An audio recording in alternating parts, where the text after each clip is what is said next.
د زخمی شرمګاه سره اوس په دې نوې طریقه سیکس کولای شئ.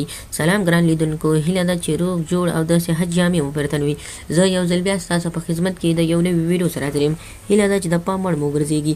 تر هر څه دمخه باید یادونه وکړم، که زموږ چینل مو نه وي سبسکرایب کړئ نو زموږ چینل سبسکرایب کړئ او په خوا کې ورسره د ګونګړي نشان ووهئ. مننه. د زخمی شرمګاه سره څنګه سیکس یا کوروالی وکړو؟ هغه وخت چې ښځې ته مرض یا هم میاشتنی تکلیف راځي یا حیض مرض راځي، نو تاسو څنګه کولی شئ سیکس وکړئ؟ یو ملګري پوښتنه کړې وه، ویلي و چې زه هر ځل چې کله زه ډېر دغه شم نو باید څنګه سیکس له مېرمنې سره وکړم. زه به تاسو ته ووایم چې هر ټیم چې کله د مېرمنې هغه میاشتنی مرض یا هم حیض تکلیف راځي، نو تاسو نشئ کولی چې له دغې سره یو ځای شئ یا هم سیکس وکړئ.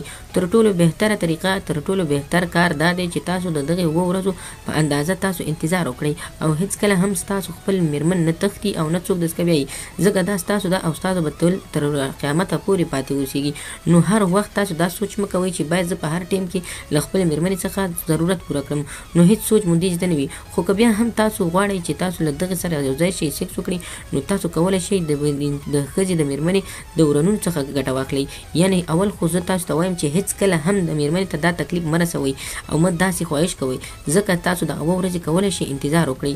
د کور څخه په سهارا په چکر لاړ شئ تر څو دغه 7 ورځې دسکه په خیر تېرې شي. نو دا تر ټولو بهتره طریقه ده چې تاسو هیڅکله هم د مېرمنې سره په دغه ورځو کې نه یو ځای کېږي، ځکه الله پاک تاسو ته ویلي چې هر هغه کار چې تاسو ته حلال ښودلی نو باید وشي. کوم کار چې تاسو ته حرام ښودل شوی د هغه څخه سرغړونه ونه شي، باید تاسو هغه کار چې حرام دی هیڅکله ونه کړئ.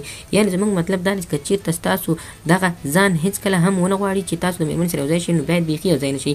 او که چېرته تاسو باندې شیطان زورور وي او تاسو څخه غلطي کېږي یا هم د بل ځای څخه ځئ یا هم د نورو ښځو څخه دغه خواهش پوره کوئ، نو تاسو بیا کولی شئ چې د مېرمنې د ورنونو څخه یا هم د مېرمنې نور ځایونه چې هغه ځای چې تاسو ته ډېر خوند درکوي، نه هغه ځای چې کوم ځای ډېر حرام وي، یعنې لکه د شا طریقې څخه تاسو نشئ کولی استفاده وکړئ. د مېرمنې د ورنونو څخه استفاده کولی شئ او خپل ځان خلاصولی شئ.